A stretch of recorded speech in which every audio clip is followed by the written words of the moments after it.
Fans Liverpool membentangkan spanduk bertuliskan, "Football without Origi is nothing." Origi adalah seorang legenda, kata Jurgen Klopp. Orang-orang akan menulis buku tentangnya. Jika tidak, maka saya akan melakukannya. Sayangnya belum juga menulis buku tentang Origi, Klopp sudah pergi. Tidak ada buku lain yang secara khusus membahas kehebatan Divock Origi.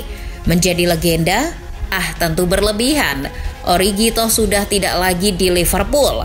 Fans The Reds bahkan mungkin mulai menghapus memori tentangnya. Nasib Origi tak semanis perkataan Klopp.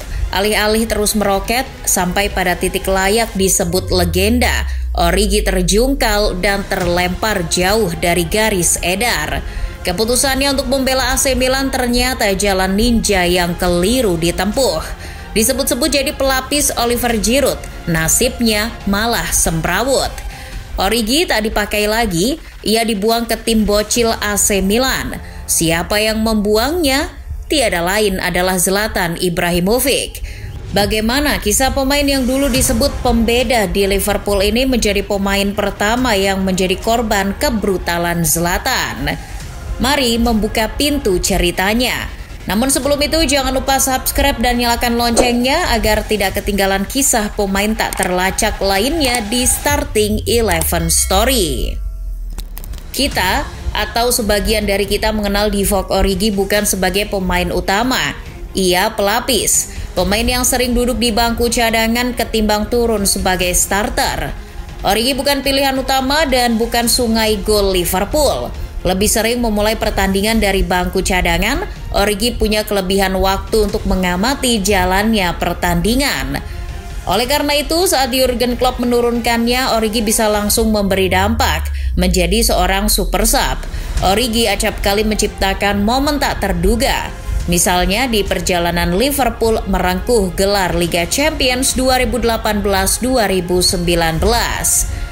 Fans Liverpool harusnya ingat bagaimana Origi mencetak brace ke gawang Barcelona di semifinal Liga Champions 2018-2019. Kedua gol Origi itu membawa Liverpool comeback 4-0 setelah pada leg pertama kalah 3-0 di Camp Nou. Dari sana julukan si pembeda pun tersemat pada diri Divock Origi. Liverpool yang berhasil comeback melangkah ke final. Di hadapan 63.000 penonton di Wanda Metropolitano, Origi tidak turun sejak menit awal. Ia duduk di bangku cadangan. Setelah gol penalti Mohamed Salah di 2 menit laga berjalan, The Reds kesulitan membobol gawang Tottenham Hotspur. Sebaliknya, Spurs coba mencetak gol. Di tengah situasi itu, Klopp butuh gol tambahan, setidaknya buat mengunci kemenangan. Masuklah Origi menit 58 menggantikan Roberto Firmino. Memasuki 3 menit jelang laga bubar, Origi mencetak gol setelah berhasil mengendus bola di kotak penalti Spurs. Gol itu mengunci gelar Liga Champions. Liverpool akhirnya meraih gelar yang 14 tahun gagal diperoleh. Merujuk tulisan Oki Ardiansyah di The Flanker, keputusan Origi pindah ke AC Milan pada tahun 2022 lalu bisa jadi salah satu jalan ninja terbaik. Konteksnya saat itu, AC Milan dan Origi sama-sama kesengsem. Milan inginkan Origi pun yang kontraknya habis di akhir musim 2021-2022 bersedia terbang ke Milan. Origi pada akhirnya mengemasi barangnya, mengambil penerbangan ke Italia, menaikkan kontrak dengan Milan. Origi senang dapat tim baru, Rossoneri senang mendapat pemain baru tanpa mengeluarkan biaya transfer. Namun mirisnya, pergi ke kota mode, Origi justru bergandengan tangan dengan keapesan. Selama musim 2022-2023, Origi turun di 27 pertandingan AC Milan di Serie A. Namun ia hanya mencetak 2 gol saja. Selain seret gol, Origi juga terkendala cedera. Cedera yang didapatkannya saat membela Liverpool kambuh di AC Milan memaksanya sulit buat beradaptasi. Beberapa kali ia mesti absen membela Rossoneri karena cedera.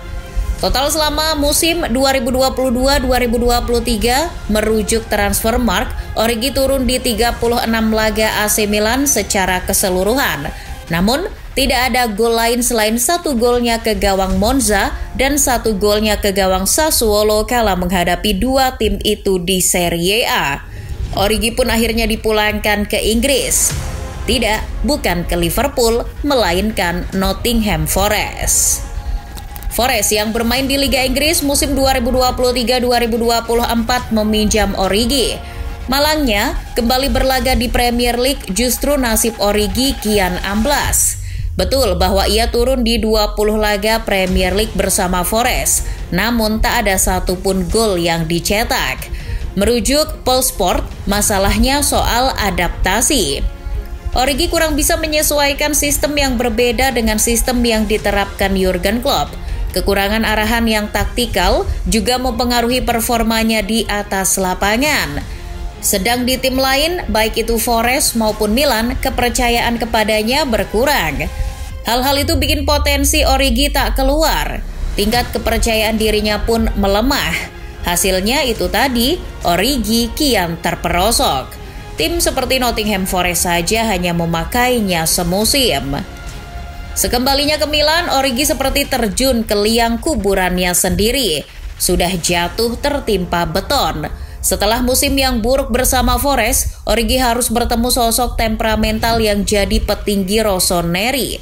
Sosok inilah yang membuang Origi dari level tertinggi ke level yang mustahil mendapat atensi.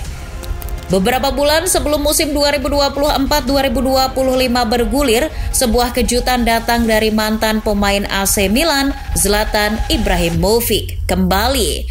Namun tidak untuk capek-capek lari di atas lapangan, Milan tak membutuhkan kakinya lagi, melainkan kali ini mulutnya. Redbird Capital, perusahaan yang menaungi AC Milan, memintanya menjadi penasehat. Gary Cardinal, bos AC Milan, seperti dikutip Anadolu Agency, mengatakan keputusan untuk merekrut ex-pemain timnas Swedia itu merupakan keputusan mudah. Siapapun yang mengenal AC Milan jatuh hati pada tim ini, pasti mengenal sosok Zlatan Ibrahimovic. Gary percaya Zlatan punya kemampuan untuk mengembangkan Milan. Dari sisi Zlatan, ia tidak dapat menolak tawaran dari Redbird. Ketika kesempatan ini datang, kata Zlatan, saya merasa memiliki banyak hal untuk diberikan. Jadilah ia penasehat khusus Dewan Direksi. Zlatan tidak hanya diberikan wewenang untuk bicara, tapi juga dapat menentukan arah klub, termasuk siapa-siapa yang bakal terlibat di tim utama. Setelah diberi jabatan sebagai penasehat khusus Dewan Direksi, Zlatan Ibrahimovic dalam sekejap menancapkan pengaruhnya di AC Milan, tak terkecuali pengaruh di tim utama. Kebetulan korban pertamanya adalah Divock Origi. Zlatan tidak akan memasukkan mantan pemain Liverpool itu ke tim utama AC Milan. Mengutip Mozart Sport, Ibra menjelaskan bahwa Origi tetap menjadi bagian AC Milan, namun ia tidak masuk rencana tim utama musim depan. Alih-alih Divock Origi justru dibuang ke Milan Futuro atau skuad AC Milan U23 yang bermain di divisi ketiga.